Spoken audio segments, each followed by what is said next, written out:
Welcome back to AI TV. So the conversations at AI Expo Africa have also included the use of artificial intelligence in a way that is safe, especially in the workplace. Some of those discussions have focused around the handling of people's data safely. In South Africa, there was recently introduced legislation around the protection of personal information, and organizations are now having to relook how they ensure that safety when they do handle not just their own internal information, but perhaps that even of their clients in the public healthcare space, for example. Even in private healthcare, what do you do with patient data? That's another conversation that's been had by some of the delegates here. And now we're going to speak to someone with an interest in that space. Mxolisi Msweli is from LRMG. Mxolisi, and you're able to answer some of those questions, I think, I hope. Good to have you on AI TV. Speak to me about the work that LRMG does in terms of educating on tech and how people should be using AI safely, especially in the workplace. So we primarily focus on just safe, like you mentioned in your opening statements about the new legislation about safety and concerns. So the biggest issue we have is people are using open source models, or people are using models, for example, companies registered in the United States. Because of that, they're not forced to sort of comply with our GDPR laws and our POPI Act. So if you partnered up with someone like Microsoft, which do have a registration in South Africa, it gives us easy access because they do comply with our POPI Act and all our GDPR laws to protect people's data. So we come in, we sort of teach people how to use AI safely. We teach them the foundations from prompting, asking them what AI actually is, the use of co-pilots, but not just beyond co-pilots. We also offer them other tool sets from Microsoft. Because Microsoft doesn't only just have co-pilots as AI tool sets. There's Power Automate, which I use on a day-to-day basis to summarize my emails. I'm very bad at reading emails, unfortunately. If he hasn't replied to you, he's bad at reading emails. Don't take it personally. So my day is pretty stacked on a day-to-day basis of meetings. So what we often do is have something like a facilitator on Microsoft, which records all the sessions. The transcripts are available. Even if you're not inside the meeting, you're going to get a notification of the information that was spoken in the meeting itself. You can take that information, and we use something like Power Automate to put it in actionable items on Microsoft to-do list using Loop as well. What that does is create sort of tasks what each person should do, and then you can assign it to your team from that platform. So we primarily focus on just the safe use of AI, how to use it properly, when to use it properly, and exactly which tools you need at a given time. Because using co-pilots and an agent is not always a solution. There are other lightweight AI-powered tool sets within Microsoft and within any other company that you could possibly use without going the route of the agent.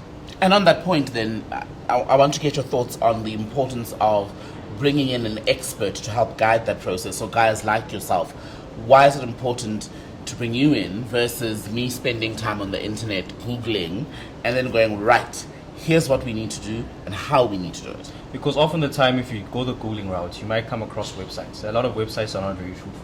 Someone can have their own personal blog to sell a certain course. So that's the issue we've often found ourselves, similar to what the Forex epidemic, as you call it, where everyone is a guru, everyone claims they know how to do it, but they can't backtrack it. So what we do is we have experts that are actually researching the market, myself being one of them. I'm currently doing my master's in information systems and computing. And so part of my role in the company as well is forever researching. So I'm always on Google Scholar, searching up academic literature that correlates to what currently AI is doing, what it's capable of. And is literature keeping up, by the way? Because it feels like if things change so quickly. Very much keeping up. What people don't know, for example, when ChatGPT OpenAI first launched in 2019, they released a paper. But they only released formally as ChatGPT in 2021. So there's a huge gap where the academic part of it and the research is done beforehand. So anyone in academia sort of knows this information. The smart people. So by the time it reaches the public, they already moved on to something bigger.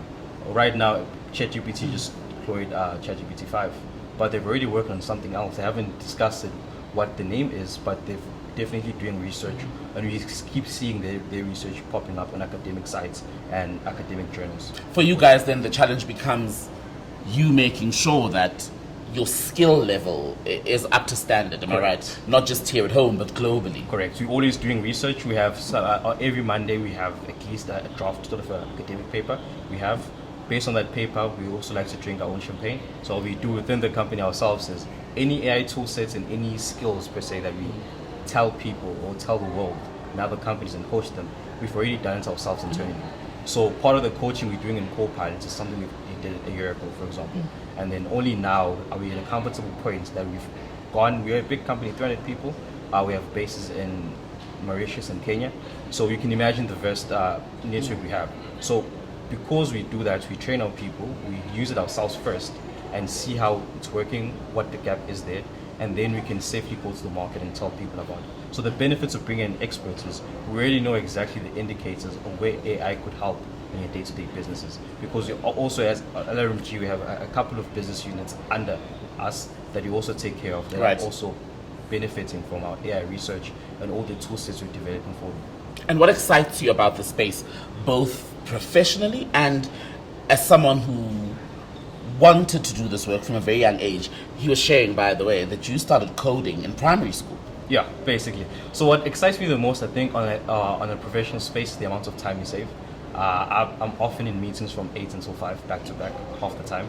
I really get time for breaks. But because of AI and how I'm using the facilitator in Microsoft and how I'm using Power Automate to sort of document those processes when I'm not in meetings, what it has done is my work day is opposed to being 8 hours, it gets cut down to something like 4 to 6 hours because of all the other parts of my job are being so automated. And then on the other front, where on the passion front, I've seen a lot of very innovative tool sets being developed by companies, by individuals as well, where I've also been part of those communities as well, trying to contribute more to it. It's pretty exciting stuff where you see people, they show you something awesome, like I saw now at the Expo. Some stuff I would have never thought about, but someone else came up with it, actually built it and bring it to life. It's always interesting to see stuff like that happening because of AI. What's the coolest thing you've seen at Expo this year? I think the coolest thing I've seen was something called Flowchart, a company called Flowchart. So what they were doing is basically saying that it's a no-code tool that they built themselves. Right. And you can sort of build on WhatsApp where you can make payments to your bank, you can buy airtime and do all of those things. That's part of the demo was exactly that. So From a single app? From a single application. And then also part of that application, what you can do is have your own custom platform where you can upload your content and then basically have AI generated courses for you.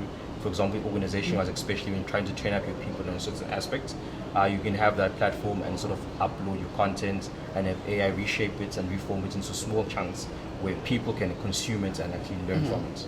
It must also be inspiring, Mxolisi, to be in a space where there are thousands of people all in the AI space servicing different industries, but also with, as you're saying, with such unique ideas, things that some of us might have thought were too out there, but they're making them a reality. Yeah, definitely. I think that's the most interesting thing for me about AI is the fact that there's so many people who have just become creatives overnight. Everyone is becoming an entrepreneur overnight. Everyone is becoming sort of this creative director in their own workspace where you get someone who is an accountant, they create an AI solution that I would have never thought of as an engineer, but they came up with it and it works so seamlessly within the pipeline where I was actually speaking to another guy today who was telling me that he has an AI pipeline that they have where in the real estate insurance, what they often do, they have to vet you before they give you space to rent. So that process normally takes a week because of all the different departments. They have to check credits, they have to check your criminal status. So now that job for them, because of the AI tool they use, it takes them 5 minutes to see if you're high risk or low risk, and they take you or not. So convenient. Very convenient and saving a lot of time. And also I can imagine it's cutting costs because the middleman was doing all these things running around. Maybe cut the company cost by a good 40%, which is a good chunk of money in the economy. When are you guys building a robot that can take my body to the gym without me having to be there? Where's that technology? I'd want that too, because I also go to the gym quite regular. I don't go at all. I need to, but I don't. I think we're pretty far from that. Not too far from it. I would say 4 or 5 years. But there's a good... I've seen that people are putting AI in actual robots. Where it's especially in the factories where heavy lifted machines don't need a person to coordinate. So I can just stand there. They can just stand there and type something on their phone or have a schedule that all these robots follow on a day-to-day basis, depending on their status, whether they charge, whether they're not charged, and how good they're performing in terms of their operating system, where they can just automate all these tasks. So I think we're getting very close to that. I'd also like that myself to have a robotic personal trainer in the house. I don't have to go to the gym. I'm giving you a year, so when we see you next year at AI Expo Africa, Mxolisi, you better have a solution for me. That's Mxolisi Msweli from LRMG at AI Expo Africa.